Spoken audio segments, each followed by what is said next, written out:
ദിവസവും രേണുവിന് പിന്തുണയുമായി പല താരങ്ങളാണ് എത്തുന്നത്.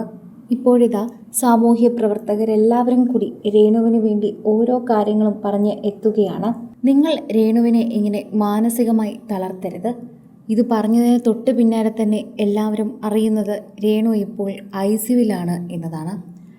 എഴുന്നേൽക്കാൻ പോലും ആകാതെ ഒരു ചെറിയ കാര്യത്തിന് പോലും പരസഹായമില്ലാതെ ചെയ്യാൻ സാധിക്കാതെ ജീവിക്കുന്നൊരവസ്ഥയിലാണ് ഇപ്പോൾ രേണു. ബ്രസ്റ്റ് ക്യാൻസർ ആണല്ലോ, അത് പെട്ടെന്ന് മാറും, അതിലൊന്നും ഇത്ര വലിയ കാര്യമില്ല എന്നൊക്കെ പറയുന്ന ഒരുപാട് പേരുണ്ടാകും. അത് വന്നാൽ മാത്രമേ അതിൻ്റെ ബുദ്ധിമുട്ട് അറിയാൻ സാധിക്കൂ. രണ്ടാമത് വിവാഹം കഴിക്കുന്ന ഒരു കുഞ്ഞുള്ള വ്യക്തിയാണ് വിവാഹം കഴിക്കുന്നതെന്ന് അറിഞ്ഞപ്പോൾ വീട്ടുകാരുൾപ്പെടെ ആദ്യം എല്ലാം വേണ്ടെന്ന് പറഞ്ഞിരുന്നു.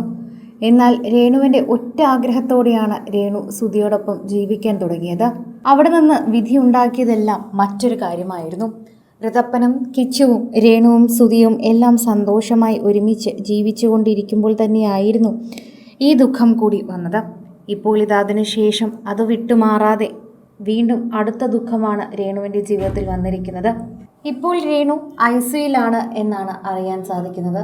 ശരിക്കും പറഞ്ഞു കഴിഞ്ഞാൽ ഇങ്ങനൊരവസ്ഥ വരുമെന്ന് കരുതിയില്ല. ഭേദമാവുകയാണ് എന്നാണ് ആദ്യം എല്ലാവരും കരുതിയത്.